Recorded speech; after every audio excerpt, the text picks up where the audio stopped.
সংকল্পবদ্ধ এখানে একটা কালী মূর্তি হবে, আমি ওনার নামে উৎসর্গ করবো, টাকা দিয়ে বা আমার যেটুকু সঞ্চয় আছে করবো, মেয়ের নামে করবো। ওকে আমি ভালোবেসেছিলাম, ভুলতে পারিনি, এখনো ঘুমাতে পারিনি এখনো পর্যন্ত। কালী ঠাকুর থাকলে এখানে, সে দেখতে কালো তো, কিন্তু কালী ঠাকুর সবাই পূজা করে কেন?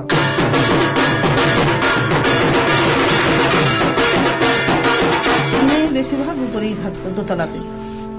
আমি গিয়ে ওকে চাটা দিয়ে আসতাম, বা ওর বোন চাটা দিয়ে আসতো। আর ঘুগনিটা শনিবারটা হতো আমাদের, শনিবারটা ঘুগনি, চা, মুড়ি আর পেঁয়াজ কুচি, শশা কুচি দিয়ে আসতাম। দিয়ে আমি কুচি, চল তো একটু ঘুরে আসি।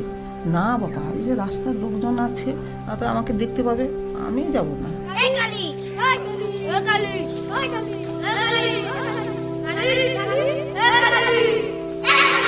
বিয়ে পাস করার পরে ওকে বিয়ের জন্য বলছি, একজন প্রফেসর এলো ফিজিক্যাল এডুকেশনে, আমি তখন মাথাখালিতেই কাজ করি।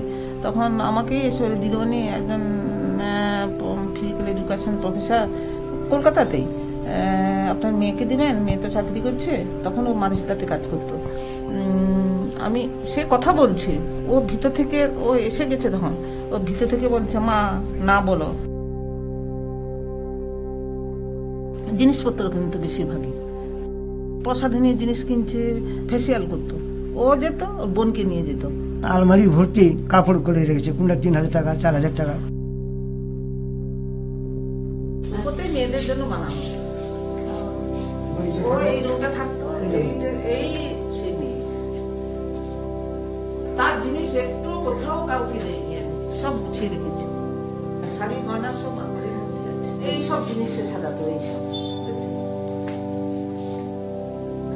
প্রতিদিন বিছানাটা এসে আমি ছেড়ে দিই, প্রতিদিন। আর এই ফটো দেখে বলি, কচি, ওকে কচি বলে বলতাম, কচি, সারাদিন কতবার চা দিতে আমাকে আঁকড়িয়ে ধরে বলতো, মা আমি আরেকবার চা খাবো, কিছু মনে করোনি, তোমার কষ্ট হচ্ছে জানি, তবু আমাকে আরেকবার চা দাও মা।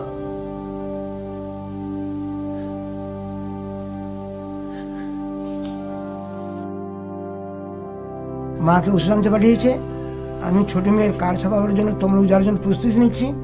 সেই সময় কখনো উপরে ছিল, তার সেই 12 তারিখে ঘটনা ঘটিয়েছে, 11 তারিখ স্কুল যায়নি। ওর মাকে বলছে, আমার 3টা শর্ত আছে, আমি প্রাইমারি স্কুলে কাজ করতে ভালোবাসি না মা, আমি উপর থেকে নামবো না, প্রাইমারি স্কুলে কাজ করবো না, আর একটা হচ্ছে কি, আমি বিয়ে করবো না। মা বলছে, ঠিক আছে তুই থাক, আমরা পেনশন পাচ্ছি, আমাদের ছেলে নেই, থাকবি খাবি।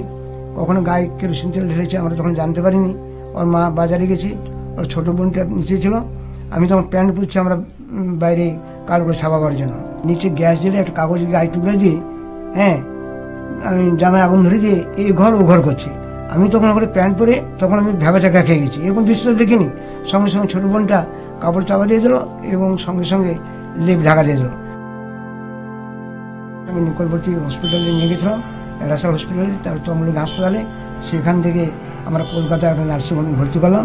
তার সেখান থেকে আবার যেহেতু 100% পড়ে গেছে, কিডনি ড্যামেজ হয়েছে, নার্সিংহোম বললো, সেই না আবার তমলুকে ব্যাক করলাম। 2-3 দিন থাকার পর 12 তারিখে আগুন ধরেছিল, 15 তারিখে মারা গেল।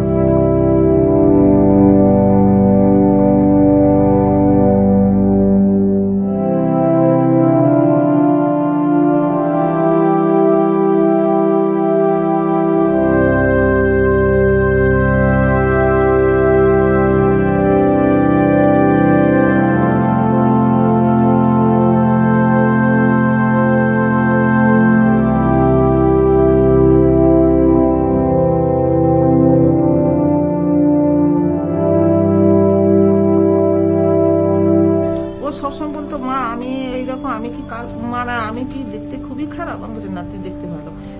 ছেলেদেররা যদি কলকাতার ছেলে বলে থাকে যে চাপা রং, সেটা তো আমাদের কোনো কিছু না, তাদের চোখে হয়তো হতে পারে।